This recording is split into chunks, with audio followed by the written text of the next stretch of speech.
Mama Volahavana Germaine Nenilava sy ny taranaka. Ny fanorenan'Andriamanitra ny fanjakany amin'ny alalan'ny taranaka.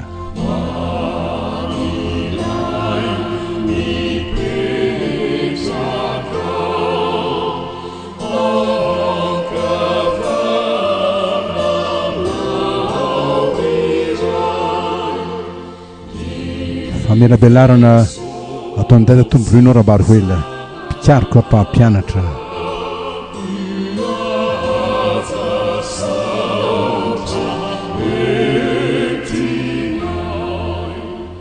Ny fantaniana izay mipetraka amintsika riavana dia ny hoe inona no fotoka hevi-dehibe izay nahatonga n'Andriamanitra hanome toerana manokana ho an'ny taranaka teo amin'ny asan'ny Mama Volahavana Germaine Nenilava, mpanompo izay voafidiny.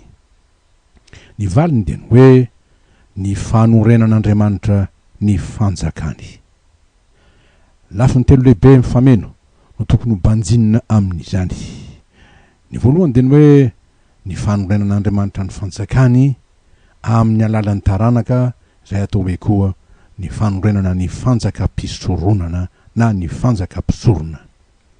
Ny faharoa dia ny fitandrovana ny sata maharay sy mahatompo azy ka hanamarinana izany amin'ny fananany taranaka, dia zanaka sy olona maro izay atsangany ho an'ny tenany. Ary ny fahatelo dia ny fampandovan'Andriamanitra ny fanjakany ny taranaka sy ny fanefeny azy mba hahatanteraka izany. Ny voalohany dia ny fanorenan'Andriamanitra ny fanjakany mosika amin'ny alalan'ny taranaka. Hevitr'Andriamanitra hatramin'ny voalohany ny ampisin'ny taranaka mba hananganany ny fanjakam-pisorona. Ho amin'izany dia eo ny fanendrena izay nataony tamin'ny alalan'ny fanambaran'ny soratra masina, dia araka ny voasoratra hoe amin'ny anaran'ny Tompo, fa ianareo kosa dia taranaka voafidy, fanjakam-pisorona firenena masina, olona nalain'Andriamanitra ho an'ny tenany, mba ilazanareo ny hatsaran'ilay niantso anareo hiala amin'ny maizina ho amin'ny fahazavan'ny mahagaga. Dia hianareo izay tsy firenena akory fahiny fankehitriny, efa olon'Andriamanitra, izay tsy namindrana fo fa ankehitriny efa namindrana fo. Petera voalohany toko faharoa andininy fahasivy sy folo, ary manondro ny Exodosy 7:20 sy ny Hosea 2:20 izany. Manaraka izany dia ho ihany koa ny tenin'ny Tompo amin'ny anaran'i Jesosy, sambatra izay manaiky sy ny miaino ny tenin'ity faminaniana ity, ka mitandrina izay voasoratra ao anatiny, fa antongotra ny andro. Jaonina mamangy ny fiangonana 7 any Azia, ho aminareo anian'ny fahasoavana sy ny fiadanana avy amin'ilay ankehitriny sy taloha ary ho avy, ary avy amin'ny fanahy 7 izay eo anoloan'ny seza fiandrianany, ary avy amin'i Jesosy Kristy vavolombelona marina sy lahy mato amin'ny maty, ary lehibe ny mpanjaka amin'ny tany. Ho an'izay tiantsika ka namaha nananasantsika ho afaka amin'ny fahotantsika tamin'ny rany, sady efa nanao antsika ho fanjakana, dia mpisorona ho an'Andriamanitra ray, ho azy ihany ny voninahitra sy ny fanjakana mandrakizay. Amen. Apokalipsy 2:7 hatramin'ny 9. Manaraka izany dia teo koa ny lafiny fiavian'ny taranaka ara-tantara, dia araka voalazan'ny soratra masina manao hoe amin'ny anaran'i Jesosy Tompo ihany, ary Andriamanitra nahary ny olona tahaka ny endriny, tahaka ny endrik'Andriamanitra no namoronany azy, lahy sy vavy no namoronany azy, ary Andriamanitra nitsodrano azy hoe maroa afara sy miabetsah, ary mameno ny tany ka mampanompo azy, ary manjaka amin'ny hazan-drano ao amin'ny ranomasina sy ny voromanidina ary ny biby rehetra izay metsiketsika ambonin'ny tany. Genesis 1:7-20. Toetsika ihany, ary hoe Abrahama, Jehova Tompo, inona nomenao ahy fa izaho mandroso fanterana nefa tsy mananjanaka? Ary ny ho tompon'ny ahy dia Eliezera avy any Damaskosy. Ary koa Abrahama, indro izaho tsy nomenao fara handimby ka indro ny anankiray amin'ny ato antranoko no handova ahy. Ary indro ny tenin'i Jehova tonga taminy hoe tsy handovanao izany, fa zay hateraka ao dia izy no handova anao. Dia nitondra azy ny vahoaka teo ivelan'ny lay ny tompoka nanao hoe jereo ange ny lanitra ka isao ny kitana raha mahisa azy ianao. De hoy izy taminy Abrahama, ho tahaka izany ny taranakao, ary nino an' Jehova Abrahama ka dia nisainy ho fahamarinany izany. Genesis 5:10 faharoa ka 4.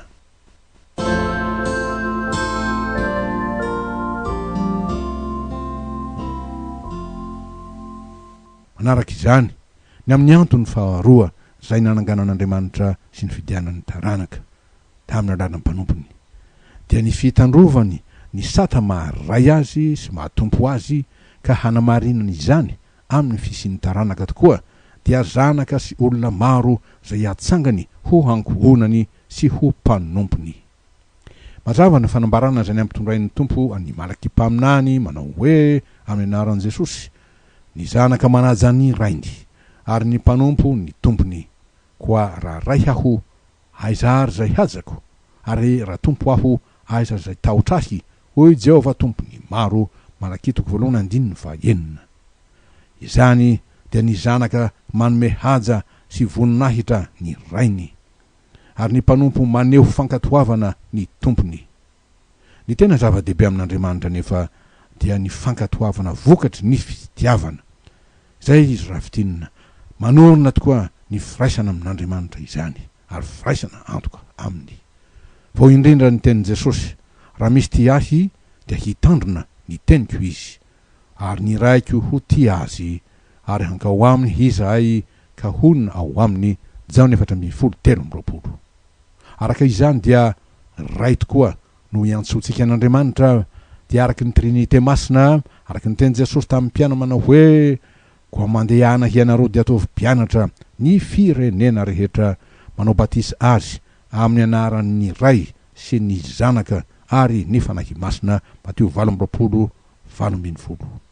Temindrindra ny vavaka zay nampianaran'ny tompo ny mpianany manao hoe rainay zay any an-danitra ho amasinina ny ny anaranao. Mateo 9:9. Ary satria Andriamanitra dia fitiavana, araky ny Jaona 1:4-20, dia manomboka amin'ny ananany zanaka izany, zanaka zay anehoany ny fitiavany, zanaka zay afaka ite azy koa sy hanome voninahitra azy ary hahafaly azy. De toy ny voalaza amin'ny boky bolana manao hoe amin'ny anaran'ny tompo ny zanaka hendry mahafaly ny rainy, ho abolana 1:1. Ary mova tsy noho izany fitiavana ny taranaka izany indrindra no naneken'i Jesosy hiaritra hatramin'ny fahafatesana mba ho avitra solony maro, dia araka voasoratra hoe hahita taranaka sady ho maromandro, araky ny voalazan'ny Isaia 30:12. Avy am'izany indrindra ry havana no nahatonga an'Andriamanitra hanao fanekena lehibe tamin'ireo mpanompony zay nitondroiny hoe patriarka fehizay, zay midika arabaky teny hoe ray mpitarika, ray mpanapaka, de mpitarika firenena na koa lohan'ny taranaka, raiamandrenin'ny pirenena lehibe izany. De toandronao azy zay nilazain'ny tompo manao hoe indro izao efa manorona ny fanekeko aminareo sy amin'ny taranakareo mandimby anareo. Genesis 7:7. Toandry Abrahama koa izany, raha hoy ny tompo taminy, ny taranakao efa nomeko ity tany ity hatrany amin'ny ony Egypta ka hatrany amin'ny ony lehibe, dia ny ony Efrata. Genesis 10:20. Ary toan'ny Davida raha teo izany, zay nilazainy hoe ampitoetra ny taranakao ho mandrak'izay aho ka hanangana ny seza fiandriananao hatramin'ny taranaka fara mandimby. Salamo 7:4-5. Araka ny ohatra zay nasehon'i Jesosy, dia tsy mba nivelona ho an'ny tenany samy rery tokoa ny mpanompon'Andriamanitra Mama Volahavana Germaine Nenilava zay voafidiny, fa nivelona ho an'ny hafa. Ary izany dia nyhony amin'i Kristy zay velona tao anatiny, tao aminy, dia Jesosy zay maty ho avitra ho an'ny olona rehetra, ary dia niarantsika nalala fahavelony, ny naha raiamandreny lehibe zay miahy ny maro any Mama Nenilava teo anivon'ny fiarahamonina, teo anivon'ny fiainan'ny fiangonana ary teo amin'ny tontolon'ny fiainan'ny firenena.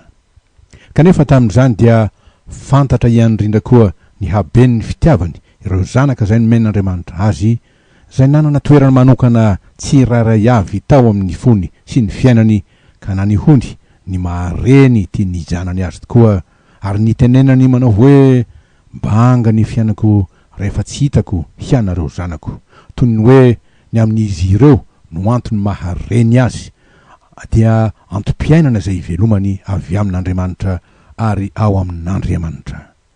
Ary dia izany no nahatonga ny fandavantenany indrindra araky ny tenin'ny Paoly apôstôly manao hoe amin'ny anaran'ny Tompo, tsy ny zanaka no tokony hiary ho an'ny raiamandrenin'ny, fa ny raiamandrenin'ny no tokony hiary ho an'ny zanany.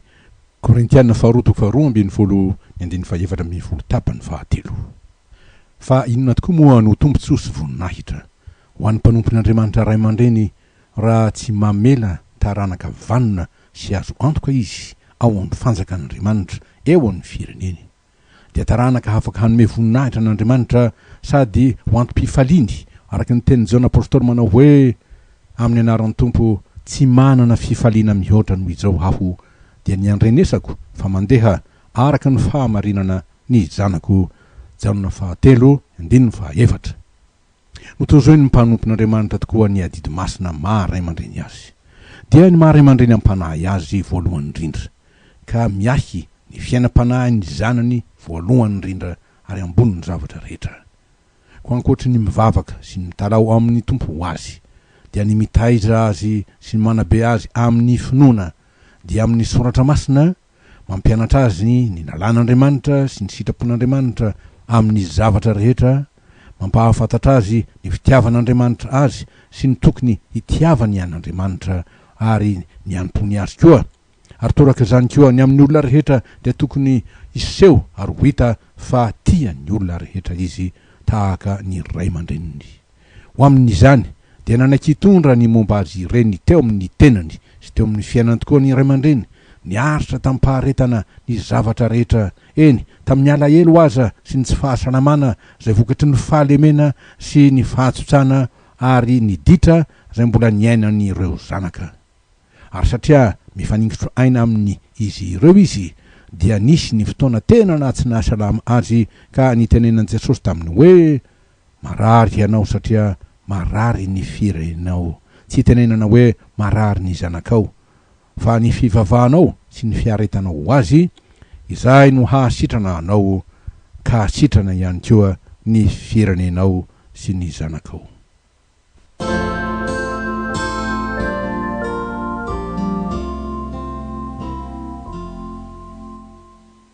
Ny antony lehibe fahatelo zay nananganan'Andriamanitra ny taranaka dia ny fampandovana azy ny fanjakany sy ny fanefeny azy mba hatanteraka izany fampandovana izany.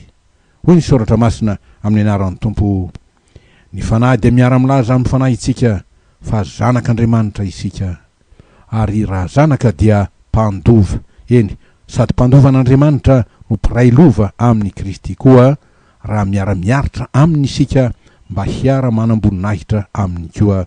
Romana 8:7-7. Natsangan'Andriamanitra ho zanaky ny teny fikasana tokoa ny taranaka zamen'ny tompony ray aman-dreniny, mba ho antoka ho amin'ny fitohizan'ny asan'Andriamanitra zay natompony ray aman-dreny sy miantoka ny ho aviny zany asa izany. Ary ny ray aman-dreny dia nataony hizaka ny mavesatra mba hatanteraka ny teny fikasana zay nomeny ho an'ny taranany.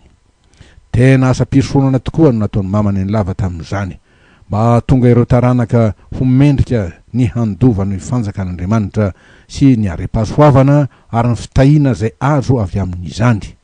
Zay antony nahatonga ireo ho fitahiana koa ho an'ny maro, dia araky ny voalazan'ny tenin'Andriamanitra tamin'ny voalohany amin'ny Genesis 2:20. Ary miaraka amin'izany dia ho fanasina sy ho fahazavana ho an'ny firenena rehetra araky ny teny Jesosy Kristy tompontsika ao Mateo 5:17-20.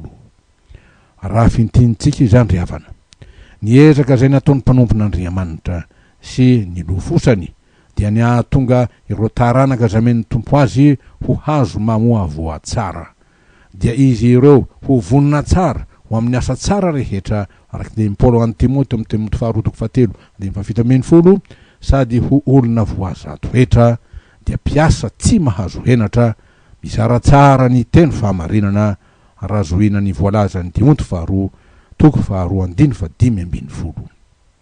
Araka izany dia didy masina sady lehibe no napetraka Andriamanitra tamin'ny mpanompony ny am'ireo zanaka zay nomeny azy, satria izy ireo dia zanaka nofidin'Andriamanitra ho azy tompo, olona noraisiny ho an'ny tenany, notendreny ho zanaky ny fanjakany, ka nomeny ny mpanompony mba hiahiny azy.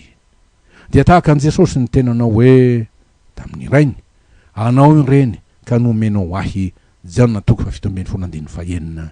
Ary dia tamin'ny fitiavana feno no nisairanany mpanompon'Andriamanitra ny am'ireo zanaka zay men'ny tompo azy, dia ny fitiavan'i Kristy zay miahy ny ankonan'Andriamanitra, araka ny teny eo amin'ny boky Salamo manao hoe amin'ny anaran'i Jesosy, ny firehetako ny amin'ny tranonao no haritra aina ahy.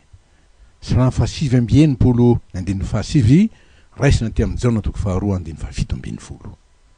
Fafandavatena sy fanoratena feno no nasehon'ny mpanompon'Andriamanitra mba hatanteraka ny fanompony, dia fanompom-panahy mendrika no nataony araka ny teny Paoly amin'ny Romana 2:2. Tsy nitsitsy zay mety hahasondry zana tokoa i Mama Nenilava raiamandreny, ary amin'ny lafiny maha-olona dia nampirisika azy reo ty fianarana sy andala fahendrena, ka nahafo izay nananany mba halavrary ny fitaizana azy ireo, dia ny atonga azy ireo olom-banona manana ny maizy azy eo anivon'ny fiarahamonina, ara-pivelomana, manakaja sy voninahitra manoloana ny tontolo zay hatrehiny. Dia azo lazaina fa nilofo tokoa ny ray aman-dreny nanao zay hahatafita ireo taranany araka ny fitentsika andavanandro, ny aolom-banona azy zay azo hitarafana ny filazany tsara zay nitazany azy, ary olona mendrika koa ny hanana zo sy ny hasin'ny voninahitra mahazanak'Andriamanitra ary maha-olo-pirenena. Miaraka amin'izany dia mba ho fitaovam-pahasoavana eo amin'ny firenena tokoa izy, dia ny firenena zay nany ren'Andriamanitra ny mpanompony sy ny taranany, toy ny nananganan'Andriamanitra ny ray aman-dreny no ananganany koa reto zanaka, fa ny zanaka endry no voninahitra ny ray aman-dreny zay nanabe azy ary antom-pifaliana indrindra ho azy, araka ny Ambolana 2:2. Ary dia notanterahinaN'Andriamanitra amin'izy ireo araka ny teny zay nampitondrainy ny mpaminany manao hoe amin'ny anaran'i Jesosy, izao no lazain'i Jehova tahaka ny ranomboaloboka hita ao an-tsapahony, ka ataon'ny olona hoe aza simbana fa misy fitahiana ao anatiny, dia toy izany no hataoko no honiny amin'ny mpanompoko. Isaia 5:5. Da amin'ny alalan'izany fifidianan'Andriamanitra azy izany dia fantatra fa tsy vitsy tamin'ireny zanaky ny mpanompon'Andriamanitra ireny ho nampiraisin'Andriamanitra fanompona tamin'izy ray aman-dreniny fony fahavelony, ny ara nitondra zay nahavetratra tamin'ny fanompona masina zay nanren'ny tompo azy mba hampandrosoana ny fanjakan'Andriamanitra, kanefa koa nampiraisin'Andriamanitra andraikitra sy fanapahana taminy mba ho fanomanana azy ireo ho amin'ny fanoizana sy ny fanotarana, ny amba anday ny fanjakan'Andriamanitra sy ny asany, rahatr' zay ka lasa ny mitompony ny ray aman-dreniny. Raha lazaina amin'ny teny hafa izany dia tendrin'Andriamanitra tokoa ny avavolombelona sy mpanompon'Andriamanitra ny taranaky ny mpanompony eo amin'ny firenena. Izany indrindra no hevi-dehibe zay misongadina amin'ny 7:2, ary dia ny amin'izany no resahantsika riavana raha sitrapon'Andriamanitra amin'ny fizarana 7 manaraka. Ho voninahitr'Andriamanitra.